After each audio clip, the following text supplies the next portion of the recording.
Hello my YouTube friends, नमस्ते, good morning सबैलाई।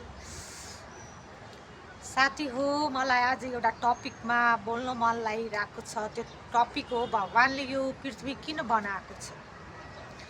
थाहा छ यो भगवान्ले यो पृथ्वी किन बनाएको? यहाँ सबैलाई जन्म दिएको छ। यो पृथ्वीमा एनिमल्सलाई, मान्छेहरूलाई, जनावरहरूलाई यहाँ जन्म दिएको छ। किन थाहा छ? जसले जस्तो कर्म गर्छ त्यस्तै फल भोग्छ भनेर। त्यस कारण यो भगवान्ले यो पृथ्वी बनाएछ र यहाँ पृथ्वीमा मान्छे र जनावरहरूलाई जन्म दिएको छ। भगवान्ले ड्रामा हेर्नको लागि यो पृथ्वी बनाएको छ। ड्रामा, त्यो ड्रामा के हो कि जसले जस्तो कर्म गर्छ त्यस्तै फल पाइन्छ। जनावरहरूलाई जन्म दिएको छ कि तिमीहरू जन्मेपछि भगवान्ले मान्छेले तिमीलाई काटेर खान्छ। अनि मान्छेलाई जन्म दिएको छ कि तिमीले राम्रो कर्म गरे राम्रो फल पाउँछ, नराम्रो कर्म गरेछौ भने नराम्रो कर्म फल पाइन्छ। भगवान्ले यो पृथ्वी बनाएर सबै ड्रामा हेरिरहन्छ। कसले के गर्दैछ, खालि दुःखको संसार हो यो। यो पृथ्वीमा बस्ने जतिहरू मान्छे हो, जनावर, सबैले दुःख मात्रै भोगेको छ। सुख त थोरैले भोग्यो होला, दुःख मात्रै भोगेको छ यो पृथ्वीमा। किनकि मान्छेले कर्मै यस्तो गरेछ कि भगवान्ले दुःख मात्रै दिएको छ सबैलाई। मान्छेलाई पनि त्यत्तिकै दुःख दिएछ, जनावरहरूलाई पनि त्यत्तिकै दुःख दिएछ। कुनै मान्छेले सुख पाएको छ, तर सबै मान्छेले सुख पाएको छैन।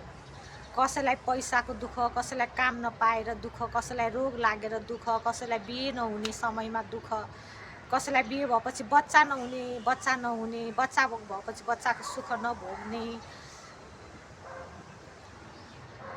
सबैलाई एउटा न एउटा दुःख दिएकै छ यो संसारमा, यो पृथ्वीमा। यो पृथ्वी भनेकै दुःखको लागि बनाएको भगवान्ले। सुख मात्र कसले पाउँछ यो पृथ्वीमा? जसले राम्रो कर्म गरेछ, जन्मदेखि मरेसम्म राम्रो कर्म गरेछ, न कसैलाई मारेको छ, न कसैलाई काटेको छ, न कसैलाई दुःख दिएको छ, न कसैलाई मारेर खाएको छ। यो विष्णु हरि भगवान हो यो पृथ्वी बनाएको। यो पृथ्वीको मालिक नै विष्णु हरि भगवान हो। विष्णु हरि भगवानजी शेष नागमा बस्नुभएको छ। विष्णु हरि भगवानजी भनेको कसैलाई पनि मारेर खाँदैन। उहाँ शाकाहारी, प्योर शाकाहारी, भेजिटेरियन विष्णु हरि भगवान हो। विष्णु हरि भगवानले कसैलाई मात्रै राम्रो फल दिन्छ जो एकदम शाकाहारी शुद्ध छ। कसैलाई मारेर खाएको छैन अहिलेसम्म, कसैलाई दुःख दिएको छैन, न चोरेछ न ठगेछ। यस्तोलाई मात्रै राम्रो फल पाइन्छ। त्यसले मरेपछि अर्को जन्ममा पनि मान्छे नै बन्छ, स्वर्गमा जान्छ। तर जसले पृथ्वीमा नि पाप गरेछ नि, त्यो मरेपछि 84को जन्म लिएर पृथ्वीमा बस्नुपर्छ। अहिले हामी मान्छे छौँ, मान्छेको जन्ममा छौँ, मरेपछि हामीले 84वटा जन्म लिनुपर्छ।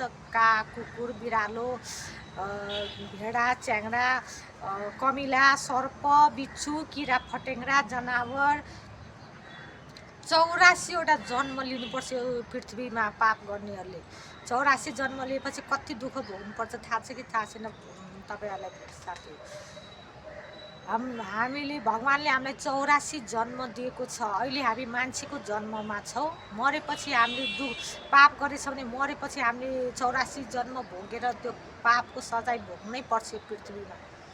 राम्रो कर्म गरेछ भने हामी राम्रो कर्म गरेको छ भने हामी मरेपछि सिधै स्वर्गमा जान्छ। तर नराम्रो कर्म गरेछ भने हामी पृथ्वीमा 84 जन्म लिएर दुःख भोग्नुपर्छ। जनावरको जन्म लिनुपर्छ, किरा फटेङ्ग्राको जन्म लिनुपर्छ।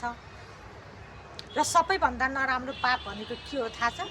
चुरोट रक्सी खानु भनेको पाप होइन, मलाई लाग्छ मेरो विचारमा। किनकि चुरोट रक्सी खाने मान्छेले कसैलाई काटेर खाँदैन। उसले चुरोट रक्सी खाएर आफ्नो आनन्दले सुत्छ, कसैलाई पनि उ गर्दैन।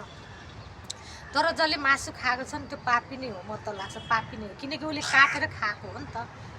मान्छेलाई काटेर खानु भनेको त्यत्तिकै मान्छेलाई दुख्छ, उसलाई कति दुख्छ, उसलाई कति पीडा हुन्छ जब एउटा मान्छेलाई काट्छ। त्यस्तै पीडा एउटा जनावरलाई काट्दाखेरि पनि हुन्छ।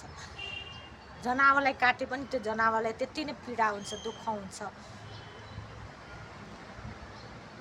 जसरी मान्छेलाई एउटा काट्दा जस्तो पीडा हुन्छ त्यस्तै जनावरलाई पनि हुन्छ। बिचरा गाई भैँसी भेडा बाख्रा कुखुरा तिनीहरूको के दोष? उनीहरूले घाँस खान्छ र पानी खाएर बाँचेको छ र दुध दिन्छ त्यसले, गाईले भैँसीले बाख्राले उटहरूले यिनीहरूले दुध दिन्छ, हामीलाई प्योर दुध दिन्छ, तर मान्छेहरूले त्यसलाई काटेर खाइदिन्छ।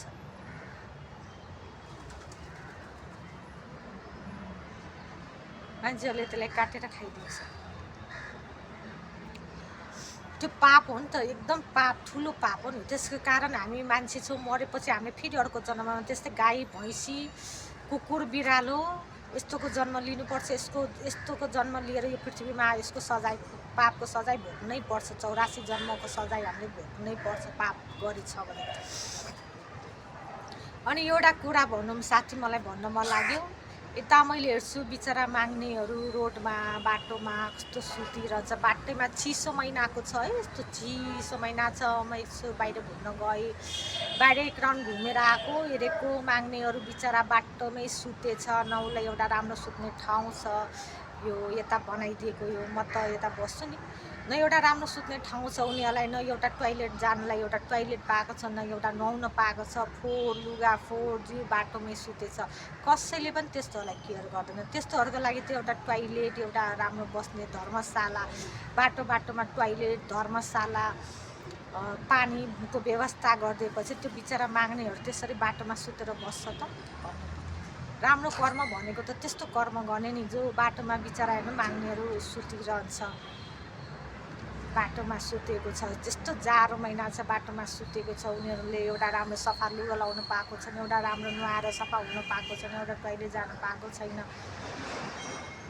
न उसलाई कसैले बाटोमा सुतेर बसेको कसैले पनि हेर्दैन, वास्ता पनि गर्दैन। खालि राम्रो लाउने राम्रो खानेहरूलाई मात्रै हेर्ने यो संसार। दुःख पाउनेहरूलाई, बाटोमा सुत्नेहरूको कसैले पनि वास्ता गर्दैन।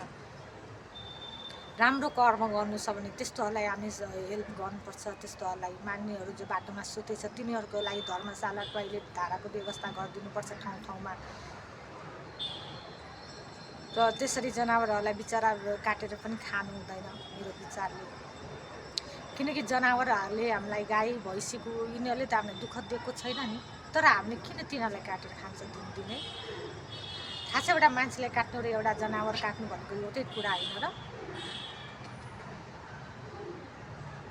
मेरो टपिक यही भन्न मन लाग्थ्यो कि साथी हो, प्लिज भगवान्ले हामीलाई धेरै कुरा खानलाई दिएको छ।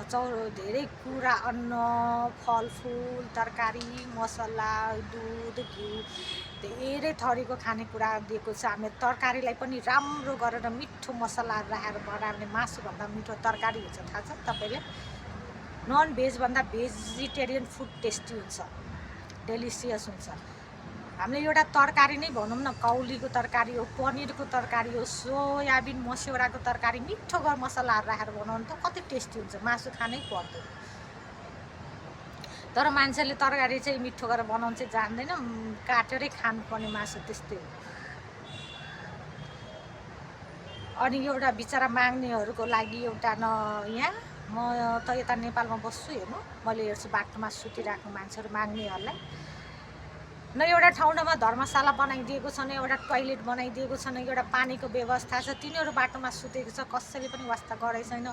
न उनीहरूलाई मुख धुनलाई एउटा पानी पाएको छ, न एउटा टोइलेट जसलाई टोइलेट छ, न एउटा लुगा फेर्नलाई एउटा राम्रो ठाउँ छ, न सुत्न, बाटोमा सुतेर बसेछ। यस्तो पनि संसार हुन्छ? यो संसार भनेको दुःखै दुःख पीडा भोग्ने संसार भगवान्ले बनाएको। त्यसका राम्रो कर्म गऱ्यो भने हामीले मरेपछि अर्को जन्ममा मान्छेको जन्म लिएर स्वर्गमा जान्छ। नराम्रो कर्म गरेछ भने 84 जन्म लिएर पृथ्वीमा हामीले दुःख भोग्नै पर्छ। जस्तो कि गाई भैँसी कुकुर बिरालो किरा फट्याङ्ग्राहरूलाई कसरी मान्छेले दुःख दिएको छ त्यस्तै दुःख भोग्नुपर्छ। ल फ्रेन्ड्स, यति भन्दै मेरो टपिक यहीँ समाप्त हुन्छ।